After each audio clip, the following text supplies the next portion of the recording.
Yamoussoukro, ce mercredi 20 décembre 2017. Il est un peu plus de 11 heures lorsque le chef de l'État fait son entrée à la Fondation Félix Houphouët-Boigny pour la paix.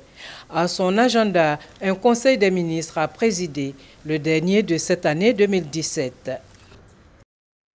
Malgré une baisse de la production due à des raisons climatiques, le Conseil a maintenu le prix du kilogramme du café à 750 francs CFA pour la campagne 2017-2018.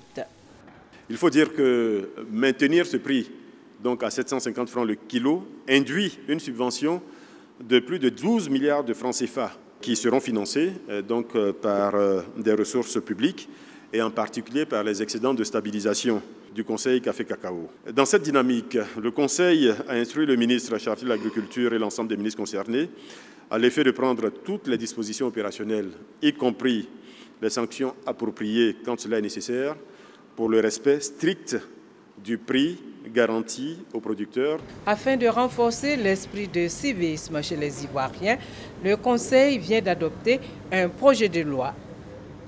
Ce projet de loi met en place un ensemble d'actions qui visent principalement l'épanouissement de la personnalité de l'individu et sa socialisation pour en faire un citoyen conscient de ses devoirs envers l'État et de ses responsabilités envers la société.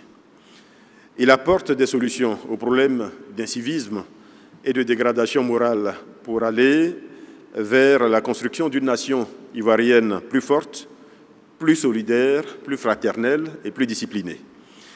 Autre décret, celui créant la Société nationale de télédiffusion, entité désormais chargée de conduire le processus de migration vers la télévision numérique terrestre.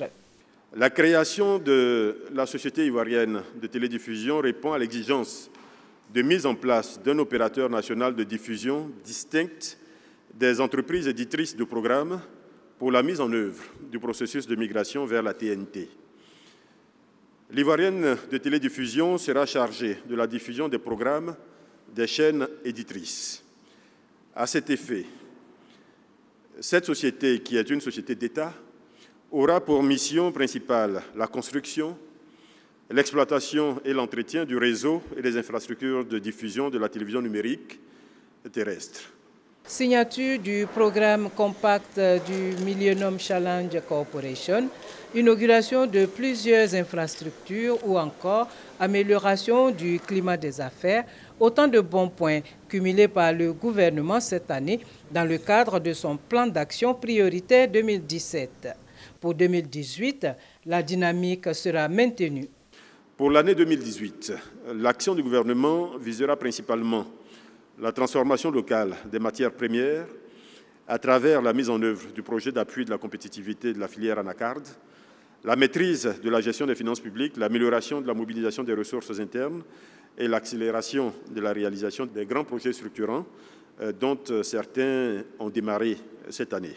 Deux mesures visant à améliorer l'employabilité des apprenants issus de l'enseignement technique et de la formation professionnelle ont également été adoptées.